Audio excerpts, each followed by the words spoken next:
They attempted to steal my $10 million asset simply because I purchased it for 25 cents and they thought I would be too stupid to do anything about it. Wait until you read this crazy HOA hell. My name is Marcus Kane, a divorced plumber who legally acquired an abandoned lakefront cabin in Colorado at a tax sale. 25 cents. That's all. Flash forward a year.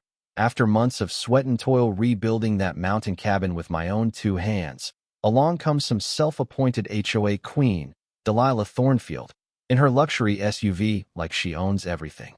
The smell of freshly cut pine from my morning sawdust still lingered in the air when she sauntered across my gravel driveway.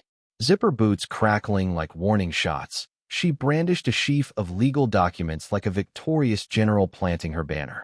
"This house is in the HOA's hands now," she declared, oozing condescension from her perfect smile. My 25-cent bet had become a $10 million windfall, and this lady believed she could just take it from me. What would you do if someone attempted to steal your legal property using intimidation and fine print? Leave a comment and let me know where you're watching from. I want to know how far this story goes.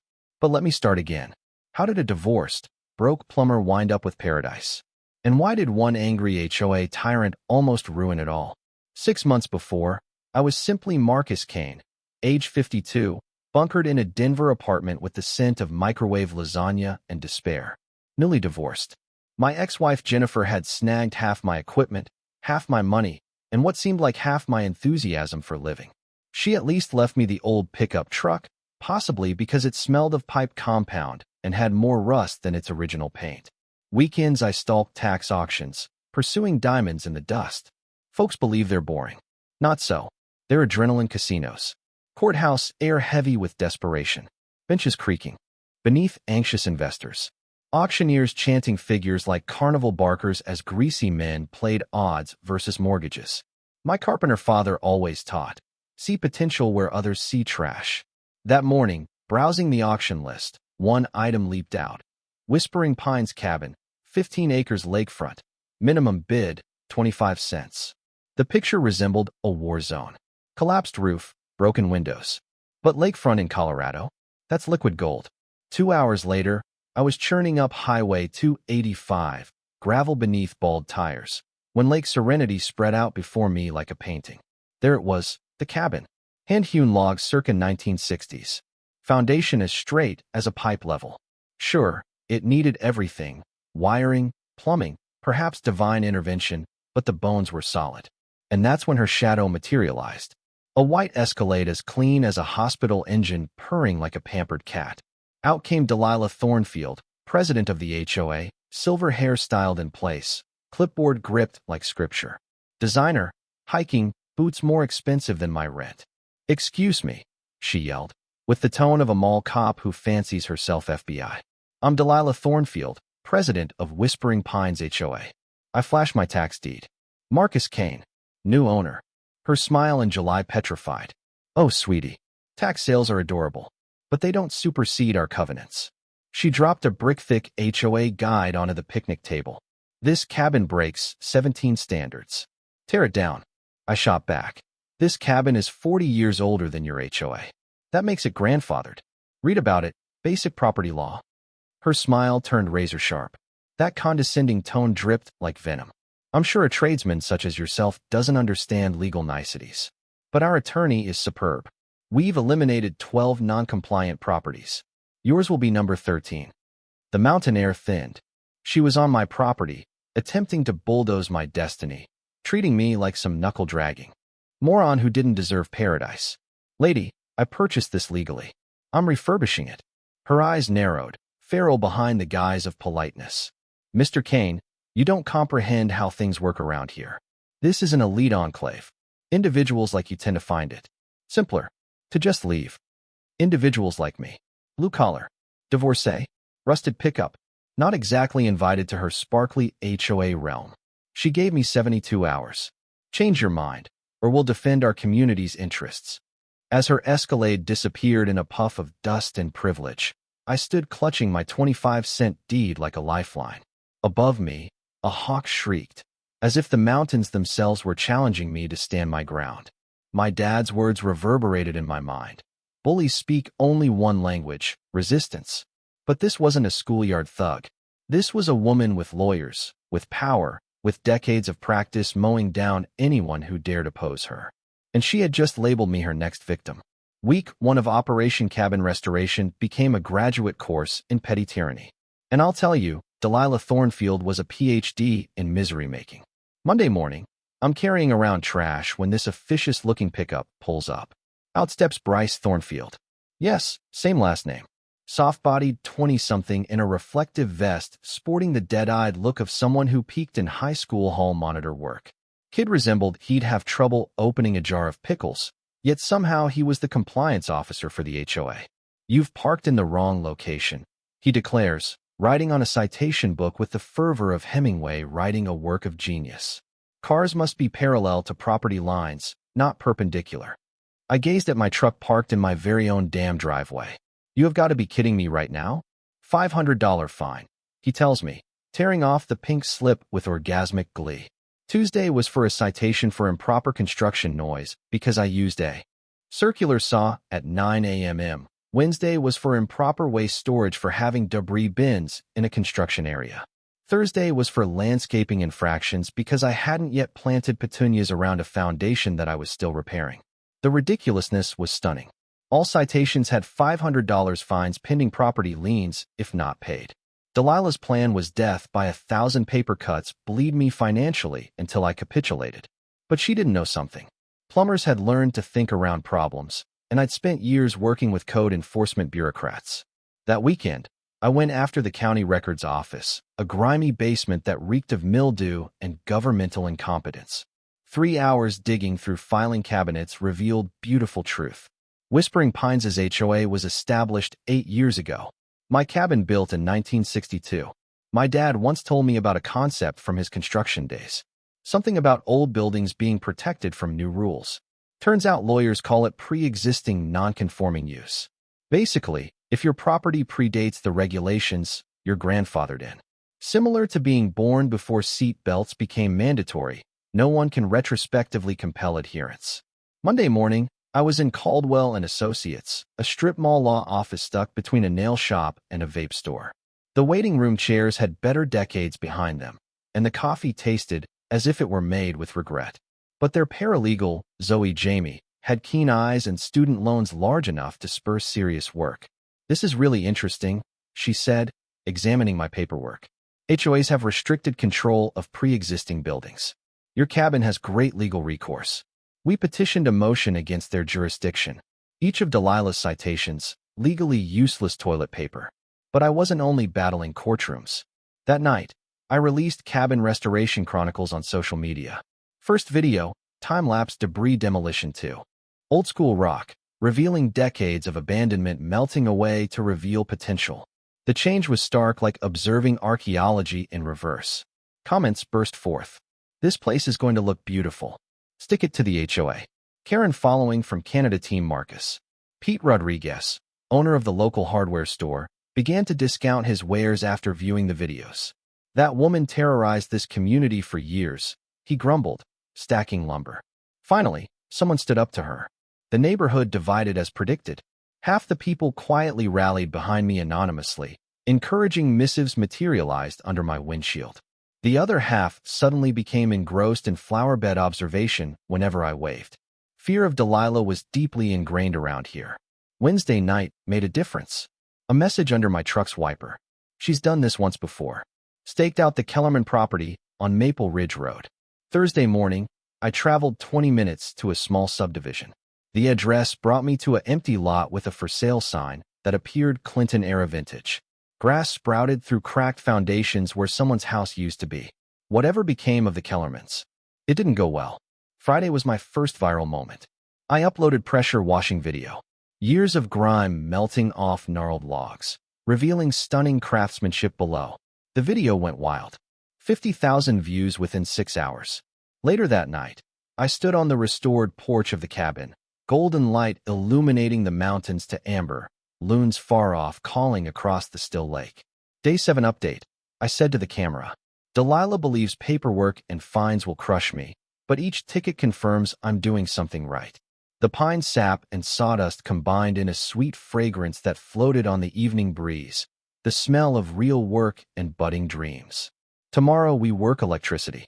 This cabin isn't being restored, it's being reborn. What I didn't know was Delilah was watching those videos, too. And my growing online support was about to make her very, very angry. Monday morning, week 2, I'm installing new electrical outlets when gravel crunches announce trouble. County Building Inspector Harold Fleming emerges from his official truck, looking like he'd rather be anywhere else. Probably because he'd rather be anywhere else. Work stop order, he mutters, slapping a bright orange sticker on my door like a hellish parking ticket. All electrical work must have permits you never submitted. I glared at him. I submitted applications 3 weeks ago. No record. Fleming consults his tablet with the excitement of a man reading his own obituary. $10,000 a day in fines until something is done about it. 10 grand a day for work. I was legally competent to work on property I legally owned. It was akin to receiving a fine for breathing without a license. That afternoon, county office worker Janet pecked at her keyboard with all the speed and accuracy of a sedated sloth. 20 minutes pass before she discovers my applications hidden in a miscellaneous folder. Huh, that's strange, Janet says, pushing thick glasses capable of spotting satellites. These keep getting misplaced. About as bizarre as Harold Fleming golfing every Thursday with Guess Who at Pine Ridge Country Club. A wonderful tidbit I learned due to their social media site commemorating member highlight moments.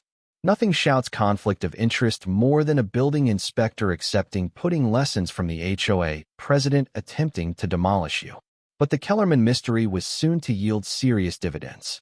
I found Robert Kellerman at a fishing tackle store in Durango purchasing fishing lures with the shell-shocked look of a veteran who'd lived through suburban combat. Delilah Thornfield. His laughter was bitter enough to kill plants. That vulture of a woman harassed us for 2 years. Citations, fines, elusive permit issues. The modus operandi was surgical, relentless harassment to drive below market property sales. But that's where it gets juicy. Delilah's husband operated Thornfield Construction, which seemed to pop up out of nowhere to acquire distressed properties at bargain prices. My uncle had a terrible divorce once, and his attorney showed him a golden rule that I've never forgotten. If someone's trying to push you out, always ask who benefits from your suffering. Pretty craftsman bungalow, Robert went on, testing fishing line with hands that shook ever so slightly. Sold for $60,000 to pay legal bills. 6 months later, Thornfield Construction sold it for $300,000. Zoe went back over Harold's work stop order as if she were searching for Jimmy Hoffa's signature. This inspector never reported his relationship with HOA management, she declared. Textbook conflict of interest abuse. We submitted an ethics complaint quicker than you could say neighborhood standards. Within 48 hours, the work stop order issued to Harold was stayed pending investigation. Apparently, golf friends don't make very good legal witnesses. Meanwhile, my social media popularity erupted like a gender reveal party that went awry. The electrical installation videos hit pay dirt among DIYers across the country. I described simple wiring during installation and outlets, and the comments rolled in from electricians providing guidance and relaying their own permit horror stories. Day 14 update. I said to the camera, in the cabin's unfinished kitchen. Warm golden light flooded through new windows, highlighting sawdust mows floating in the air like miniature fireflies. They're attempting to halt progress with bureaucratic trash. But look at this. I showed off the new electrical panel illustrating how contemporary breakers help eliminate house fires. The video went viral. 200,000 views within 24 hours. Follower number reaching 6 figures. Pete from the hardware store introduced me to retired Judge Harold Whitmore, whose keen eyes saw all and whose coffee really did taste like coffee rather than filtered despair. He examined my paperwork with surgical intensity. Procedural mistakes all over, Harold grumbled, adjusting his reading glasses. This inspector's work is embarrassingly careless. And this HOA pattern of harassment. He shook his head. Classic property manipulation ploy. Harold offered free legal consultation, immediately spotting enough violations to torpedo Delilah's campaign. But the real game changer came when local news reporter Sarah Martinez called. I've been following your restoration story, she said, voice carrying that hungry curiosity good journalists possess. Mind answering some questions? 30 minutes later, Sarah had enough material for a 3-part investigative series exposing Delilah's tactics. As it turns out, other homeowners had been complaining for decades, but no one had recorded all of it like my daily recordings were. That weekend, I started a GoFundMe, help save the 25 cabin. In a matter of hours, donations poured in from fans tracking the restoration process. $25,000 in a week, enough to take on Delilah's war in court without eating ramen for the next 10 years. Sunday night, I sat on new front porches, sunset coloring mountains purple and gold. In the distance, loons called out mixed with soft waves lapping my dock, scented with pine's sweet mountain air. But as I tallied donation figures, headlights cut through my driveway. Delilah's Escalade stopped, and despite increasing darkness, I could sense anger emanating from her figure. Round 3 was going to turn real ugly. Delilah didn't just step out of her Escalade. She exploded like a designer-clad volcano with a midlife crisis, gripping a manila envelope so thick it could potentially stop bullets. Her pricey perfume couldn't quite cover up the reek of sheer desperation. "Mr. Kane," she proclaimed with the dramatic flair of a soap opera baddie, "I'm serving you with formal fraud charges." She pushed the envelope in my direction as if it held radioactive waste. Within formal complaint stating that I'd acquired property by deceptive means, charging that I was aware of HOA prohibitions and intentionally misled the court. The jargon was thick enough that it had to be translated software. "Criminal investigation commences Monday," Delilah went on, that predatory grin spreading wide across her Botoxed visage. "Fraud is a serious offense. Prison time, asset forfeiture, all you've worked here for down the drain." Tuesday morning delivered the sheriff a nice fellow named Rodriguez, who resembled someone who'd rather wrestle alligators than deliver legal notices. Marcus Kane was officially the subject of a criminal investigation for property fraud that could land him up to 20-year federal sentences. The media story moved quicker than a politician's election pledge. Anonymous tips poured into news outlets with cabin con man tales of how I'd swindled my way into top properties. MY restoration videos comment sections turned into toxic wastelands of fraud accusations and confession demands. Delilah's character assassination campaign went nuclear. Professional-grade flyers plastered the town with me labeled a carpet-bagging criminal invading their tranquil community. The graphic design work was pricey odd for allegedly grassroots outrage. Fake online reviews carpet-bombed my plumbing business. "Marcus Kane is a fraud. Don't trust this criminal." Canceled appointments poured in as customers ran for the hills upon viewing news coverage. 20 years of establishing a reputation lost in 48 hours. The harassment hit personal heights when an individual called my ex-wife, Jennifer, asking for scandal about my alleged criminal past. Poor woman wept crying on static-filled phone connection. Jennifer sobbed, unsure of reporters calling to see if I had committed fraud during our marriage. "Marcus, what the hell? They're accusing you of stealing a cabin." My GoFundMe contributions tanked as the public turned on me. The internet's great like that. One day you're David and Goliath. Next you're the bad guy wearing a black hat. But while Delilah was busily ruining my reputation, Harold Whitmore was quietly ruining her legal ground. Wednesday afternoon, he found something beautiful. Delilah had never actually filed proper HOA incorporation documents with the state. "Gosh, this is just fascinating," Harold grumbled, scattering papers across his shining mahogany desk like a master chef serving up a specialty dish. "The Whispering Pines HOA doesn't even exist legally. My grandfather, a professional union organizer his whole life, used to teach my dad about something called fake authority, people who pretend to be in power without ever actually having any real legal authority. Lawyers have even a Latin name for it, ultra vires. Translation? You're full of it and have zero authority. If an HOA isn't officially incorporated, it can't enforce rules, issue fines, or file lawsuits." Every single citation Delilah had written was nothing more than worthless scrap paper. Then the research got even better. County records exposed that the original surveyor who mapped the development back in the 1980s was none other than Delilah's father. And guess what? Historical surveys proved my lakefront cabin had been deliberately excluded, officially outside of HOA boundaries, as a pre-existing parcel. Delilah knew this. She had always known. Yet she hounded me anyway, hoping I'd crack before uncovering the truth. Friday brought vindication sweeter than whiskey on ice. The county DA dismissed the fraud investigation, declaring there was zero evidence of wrongdoing. Harold's tight record settled the matter beyond any shadow of a doubt. My transaction was legal, spotless, and unshakable. And then there was the true revolution, the virtual army.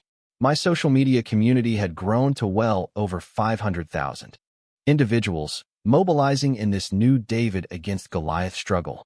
The hashtag Cabin Justice went viral across the country as everyday citizens cheered on the underdog against Delilah's corrupt shadow government.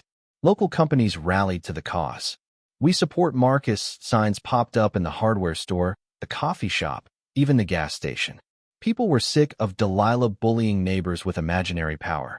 County officials quietly announced they were reopening and reviewing every HOA-related permit and citation issued over the past decade. One by one, other victims came forward with horror stories, an avalanche of abuse burying Delilah's credibility for good. That weekend, a professional appraiser walked my property for hours, taking measurements, snapping photos, comparing sales. His conclusion struck like a lightning bolt. My fully restored cabin, once bought for pocket change, was now worth $2. $8 million. From 25 cents to $2. $8 million in just 4 months. Not bad for a divorced plumber with a dream. Sunday night, I watched from my dock as the sun dipped low in the sky and set the mountains ablaze in crimson and gold, the lake glass still, reflecting the peaks. The air was cool and carried the scent of pine and far-off wood smoke, an owl's mournful cry ringing out across the water. My phone rang. It was Sarah Martinez. "Breaking story tomorrow. You won't believe it. Delilah's card house was headed for a spectacular tumble, and I was sitting front row center." Monday morning brought the revelation that would turn everything upside down. Clearing out the cabin's smelly, drip basement, reeking of years past and bachelor mouse parties, my crowbar hit metal hiding behind a loose piece of paneling. Inside, there was a rusted lockbox, sealed as tight as my ex-wife's new boyfriend's wallet. Within, covered in yellowed plastic that crackled like dry parchment, were the original 1962 property deed, hand-sketched, surveyor maps, and a folder labeled Mineral Rights Assessment. My fingers trembled as I opened it. A 1980s geology survey indicated rare earth mineral deposits valued at $8 to $12 million under my property, lithium, copper, even bits of gold. The tech world's holy trinity. My mind reeled as damp paper combined with anxious sweat. When I laid the papers on Harold Whitmore's desk, his coffee cup hung suspended. "Sweet Jesus, Marcus," he breathed. "Everything's different. Mineral rights were part of your tax sale. You own it all." Recollections of my uncle's mining stories came flooding back. In America, barring exclusion, land purchase entailed owning the center of the earth to the rim of space, the whole geological sandwich. That afternoon, Sarah Martinez let fly her investigative bombshell on local news. Her 3-part series exposed the sordid fact. Delilah's husband's building company had filed for bankruptcy 6 months previously, submerged in $2.3 million worth of debt. Desperate, they were fighting for money to prevent disaster. And here's the sick irony. Delilah had known all along about the mineral deposits. Her dad's survey files contained duplicates of that geologic report. They'd been gathered in some forgotten cabinet for years like buried booty. Her nonstop harassment campaign, it wasn't about community standards or HOA rules. It was greed. It was just plain old-fashioned greed disguised in suburban respectability. She sat on this information for years, Sarah told us in our recorded interview, voice shaking with barely suppressed enthusiasm, holding out for the right time to strong-arm a sale and acquire those mineral rights for herself. The legal ramifications slammed home like a train packed with karma. My 25-cent tax sale contained complete mineral extraction rights potentially worth 10 times surface property value. Delilah's methodical harassment now constituted criminal conspiracy to defraud with federal racketeering charges whirling in the background. Harold interpreted the legal simplicity. She attempted to steal a winning lottery ticket by leading you to believe it was worthless scratch-off. That night, on my dock, watching the sunset color the mountains gold and amber, I stood before the greatest choice of my life. There had already been a call from a mining firm with a cash offer of $8 million for outright extraction rights. $8 million would cure all financial ills 3 generations of my family could ever face. I could sell, walk away rich, and let some other company desecrate this raw wilderness into an industrial wasteland, or do something else. The calm surface of the lake mirrored towering ridges, and pine-scent air bore the haunting voice of loons calling to each other. There was power of healing here.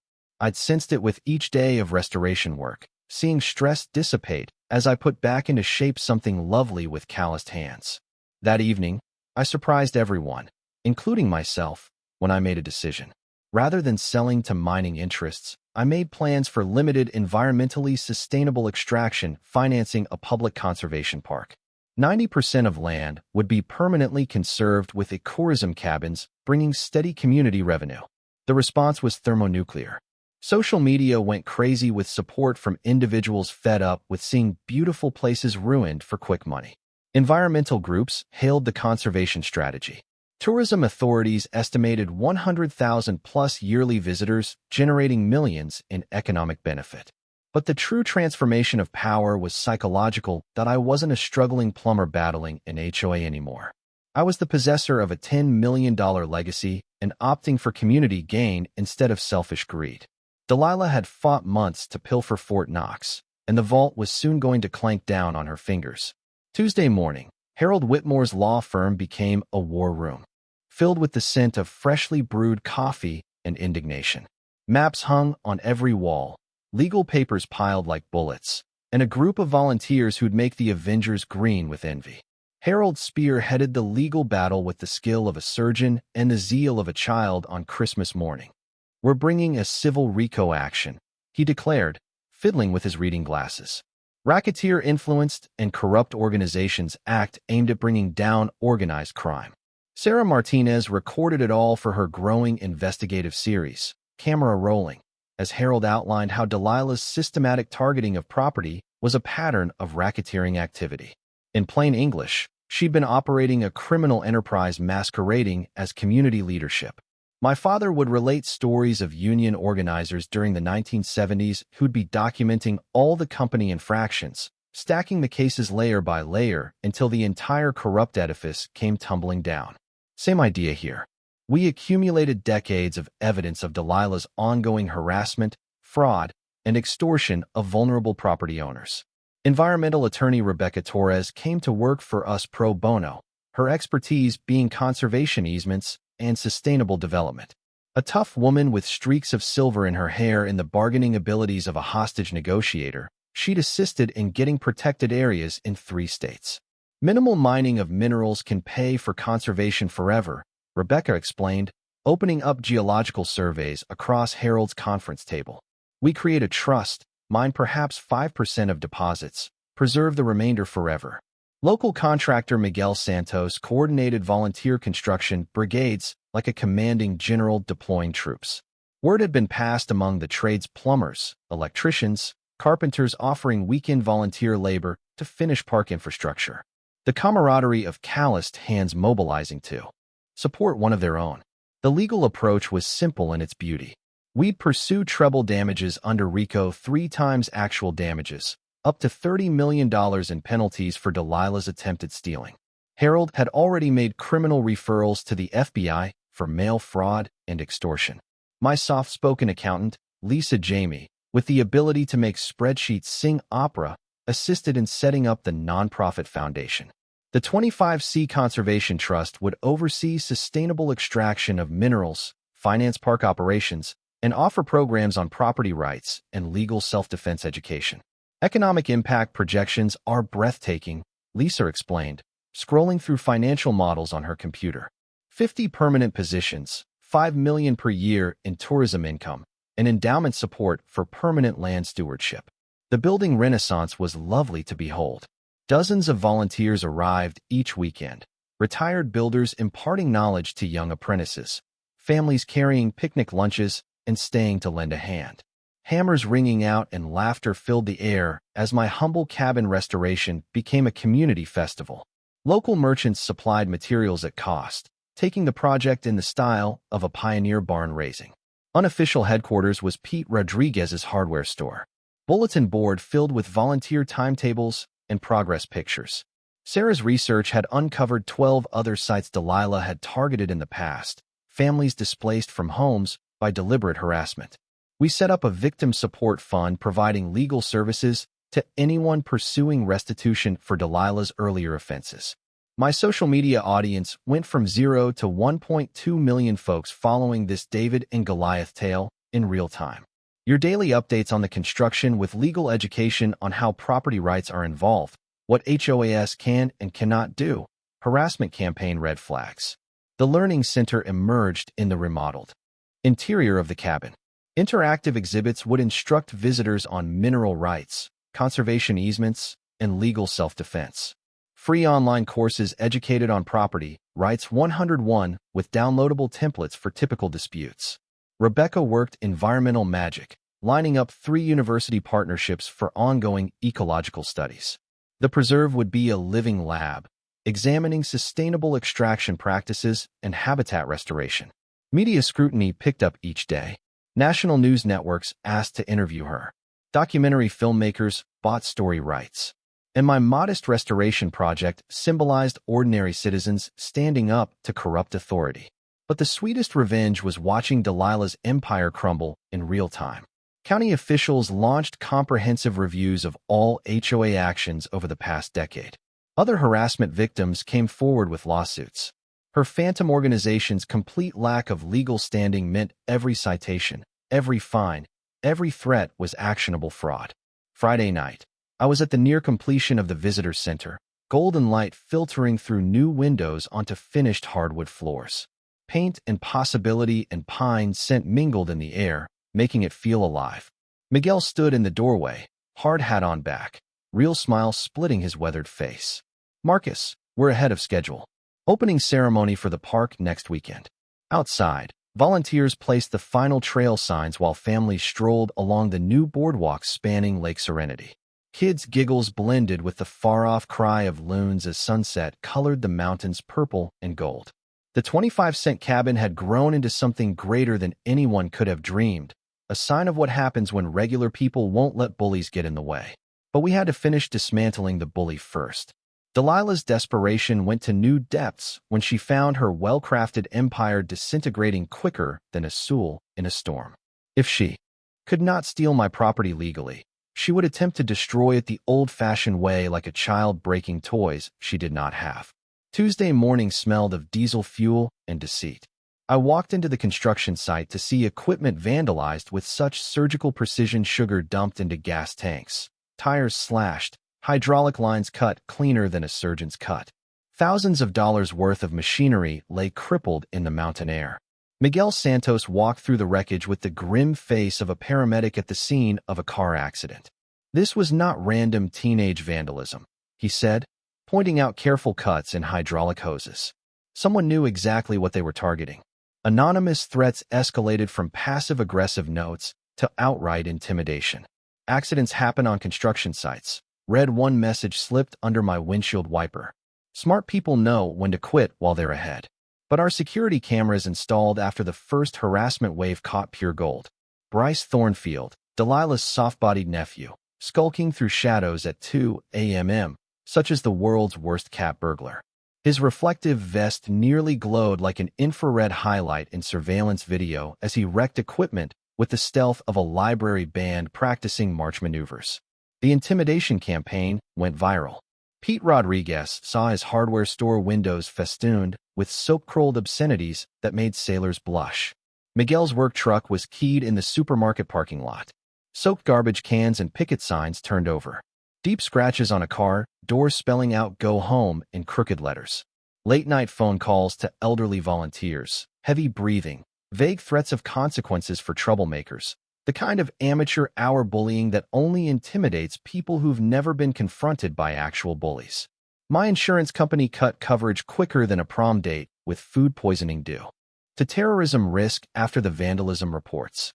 Apparently, property insurance doesn't extend to wars with crazy suburban warlords. But while Delilah was too busy playing amateur terrorist, my private eye was tracking her financial meltdown. Jerry Kowalski, a crumpled former cop who lived on gas station coffee and determination, had been scouring public records with bloodhound tenacity. "Your HOA queen is money hemorrhaging," Jerry declared, laying out documents on my kitchen table like a coroner studying evidence. The stale scent of old documents blended with coffee as he uncovered Delilah's empire of debt. Husband owed creditors a total of $2.3 million. Foreclosure actions kept secret from HOA members. She'd been using association money to cover legal expenses, stealing Peter to sue Paul, as my grandmother would say. The lovely irony arose. Delilah's harassment campaign was costing her more than she could pay. Legal costs, crisis management experts, employment of professional saboteurs. She was hemorrhaging money quicker than a main artery that had been punctured. Jerry uncovered the master plan. Systematic targeting of vulnerable homeowners, with my cabin being her golden parachute for saving her from bankruptcy. My 25-cent acquisition had inadvertently sunk her retirement plan. In the meantime, FBI agent Rebecca Foster became very interested in our mountain of documentation. Nosy woman who talked in deliberate words and left nothing out. She questioned me for 3 hours in my kitchen, capturing each minute detail. "Pattern crimes such as this seldom end with one victim," Agent Foster said, her voice holding subtle authority gained through many years pursuing white-collar offenders. "Your reporting likely saved dozens of potential victims." The neighborhood rallied like villagers confronting a dragon. Local shops organized protective enclaves. Volunteer security teams patrolled construction sites around the clock, and crowd-funded legal defense reached $150,000. National HOA reform organizations joined our legal army, recognizing precedent-setting potential. Delilah hired expensive crisis management firms, spinning desperate narratives about outside agitators destroying community values. She pressured elderly neighbors with threats of increased fees to fund her legal battles, claiming my park would attract undesirable elements to their pristine paradise. But each of these bogus controversies blew up in her face. Manufacturing, environmental issues, portraying me as the bad guy, stating that property values would plummet. Each falsehood just served to expose her own corruption. The more she struggled, the more she dug her own grave. My social media troops numbered 800,000 strong, chronicling this real-time struggle between justice and petty tyranny. Numbers signed Cabin Justice was trending across the country as supporters posted HOA horror stories, building grassroots support, calling for suburban dictators nationwide to be held accountable. Sarah Martinez's investigative series was winning regional journalism awards, breaking down systematic HOA corruption in Colorado. Other journalists continued the thread, probing similar scams in communities across the country. The ripple effect was stunning.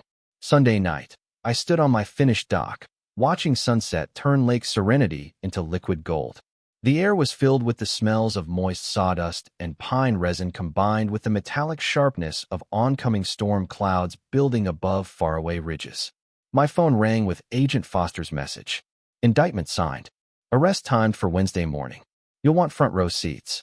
Having endured months of harassment, vandalism, and intimidation, Delilah Thornfield was on the verge of being brought to justice in the most public, humiliating manner imaginable.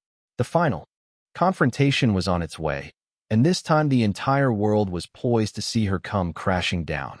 Wednesday morning dawned with the crisp promise of justice.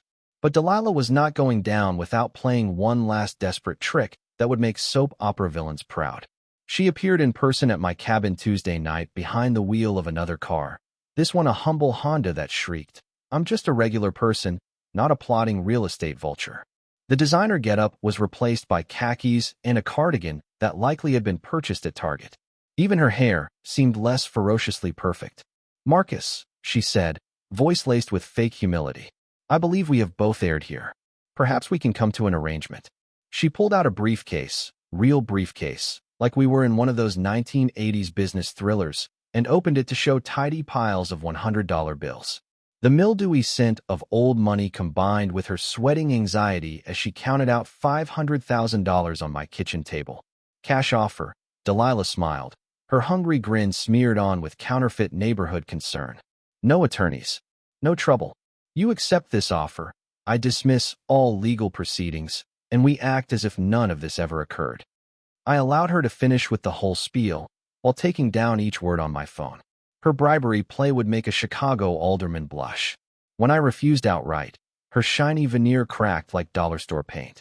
1 million, she whispered frantically, voice shaking. And a printed apology in the paper. Please, Marcus, I'm pleading with you. The same woman who spent months mocking people like you is now on her knees pleading with the blue-collar plumber she attempted to destroy. The irony was more delicious than my grandmother's apple pie.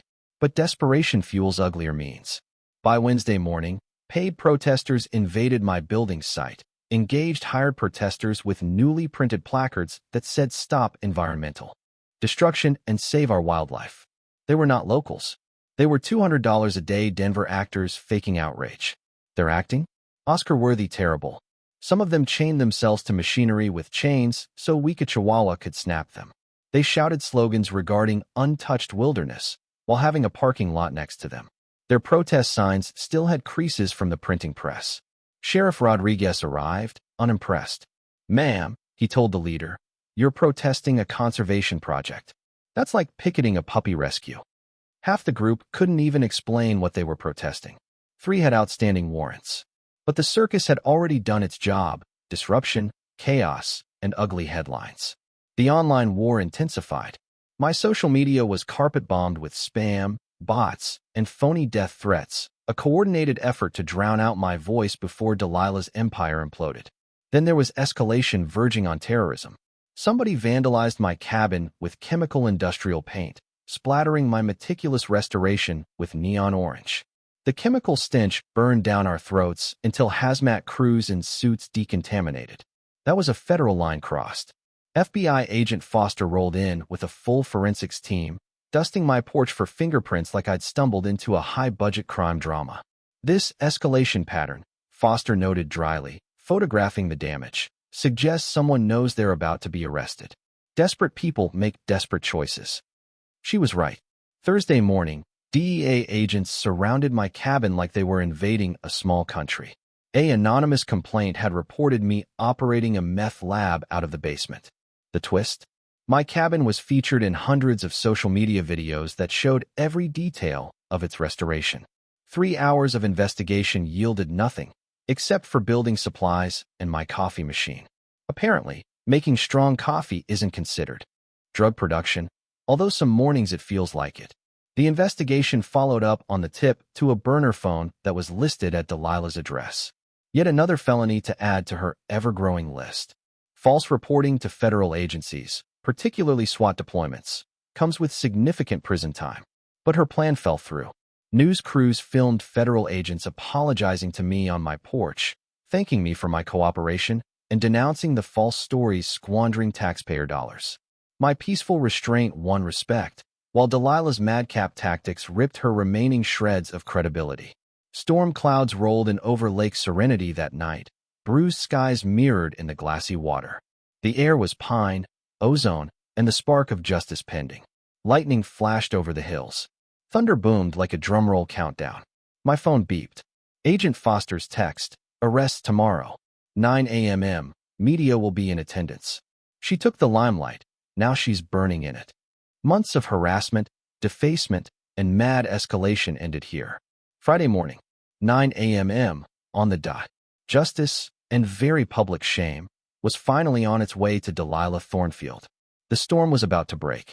The Whispering Pines HOA monthly meeting became the greatest suburban public meltdown ever. The community center was packed with 300-plus homeowners, national news crews, and more cameras to capture a Hollywood blockbuster. Delilah Thornfield sat at the head table appearing like a cornered animal in designer attire. Her typical perfect facade cracking around the edges like peeling paint. The air was charged with anxious tension, and the muffled whir of news vans waiting outside. "Ladies and gentlemen," Delilah opened, voice insistent with that honed authority she'd used as a weapon for so long. "We're here to put a stop to the circus that's overrun our quiet community." She began a fervent performance worthy of the Great White Way, assuming the role of victim to a premeditated assault by outside agitators and biased media. By her revisionist history, I was a criminal mastermind who'd bribed and manipulated the legal system. "This guy," she exclaimed, pointing at me with dramatic indignation, "has ruined our property values, filled our streets with disorder, and turned our house into a tourist destination. I demand an emergency vote to scuttle this park project and bring order back to our community." The audience hissed, some supportive, others openly dubious.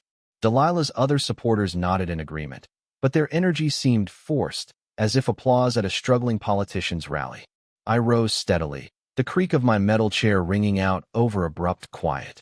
All the phones in the room turned toward me like dancers in sync.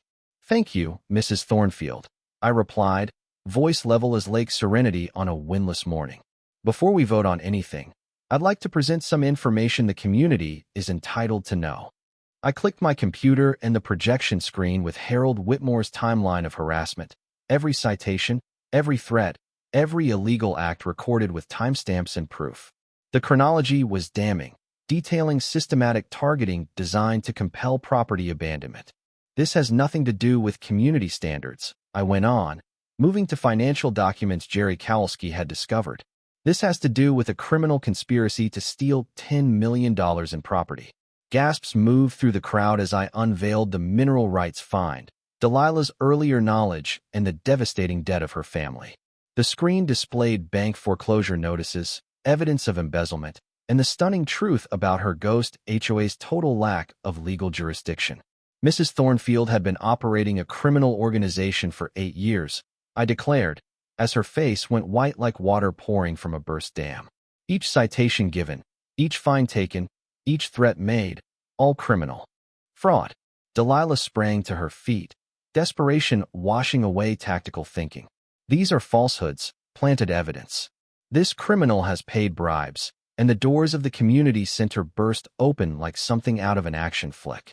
FBI agent Rebecca Foster strode in, federal marshals on either side of her, their badges flashing under the fluorescent lighting. The crowd's collective gasp was like wind through pine. "Delilah Thornfield," Agent Foster declared, voice slicing through bedlam with precision.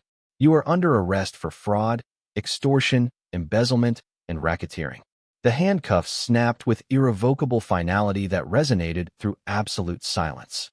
Delilah's eyes ran through shock, anger, and ultimately resignation as the federal officers read her rights. Her nephew Bryce attempted to slide towards the door, but was confronted by another marshal. "Bryce Thornfield, you're under arrest for vandalism, witness intimidation, and conspiracy." The crowd went wild. There were cheers, there were stunned sitting crowds. They pulled out phones to record the dramatic downfall unfolding in real time. Flash photography caused a strobe effect when Delilah was handcuffed away, her designer dress now looking silly against accessories from Orange County Jail. "Before they take me away," I yelled above the commotion, "I'd like everyone to hear something very important."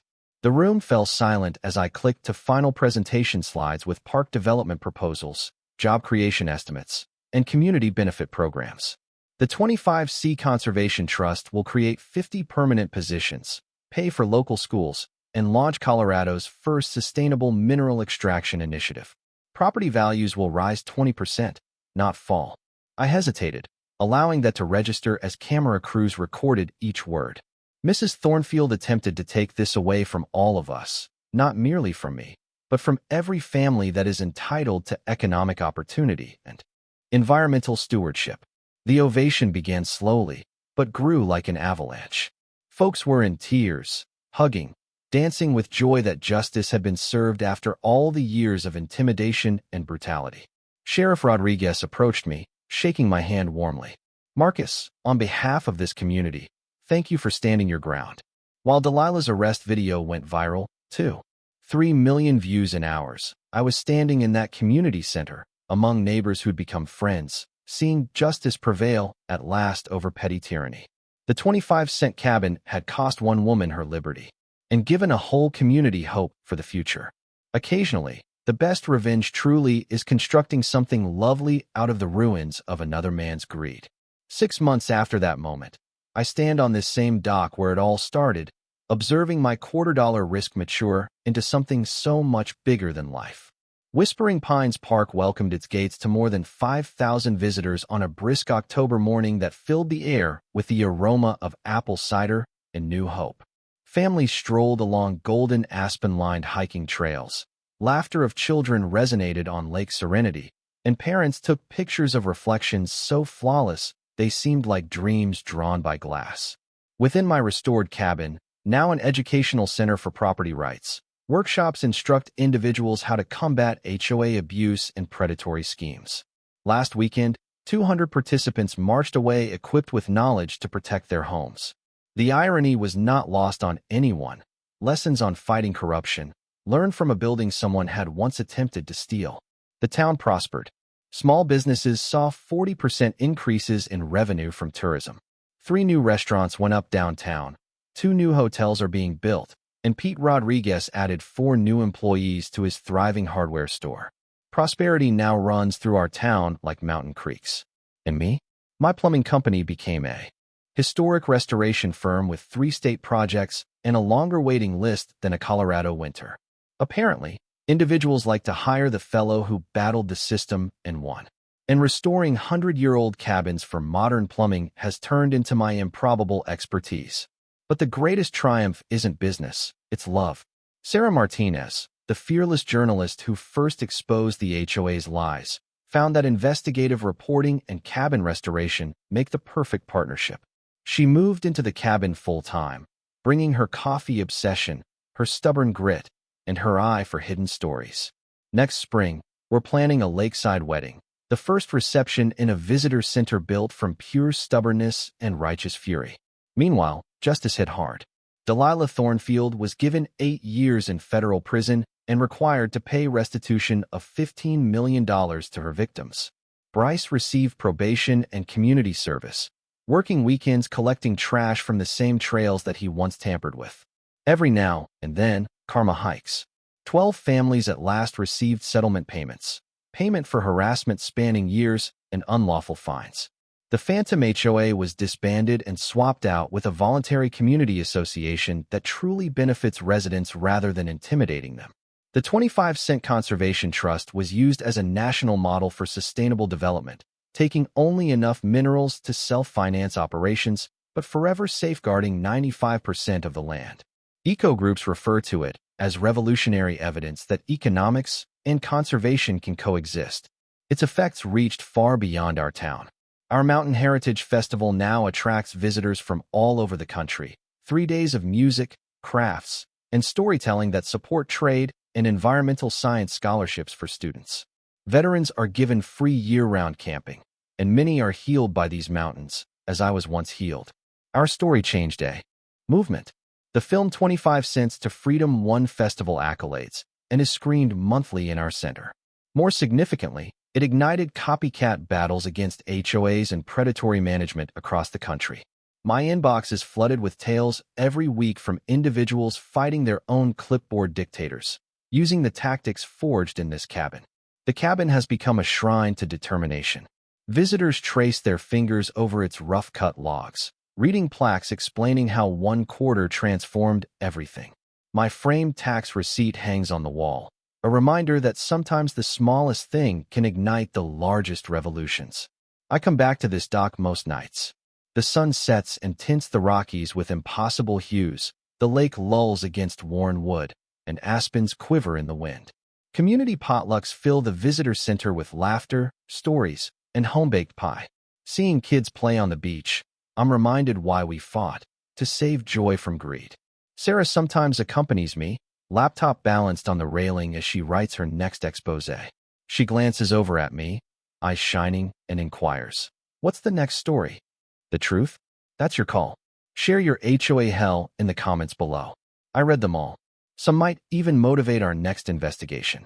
Sarah's already digging into corrupt property managers targeting seniors. And trust me, you won't want to miss what's coming.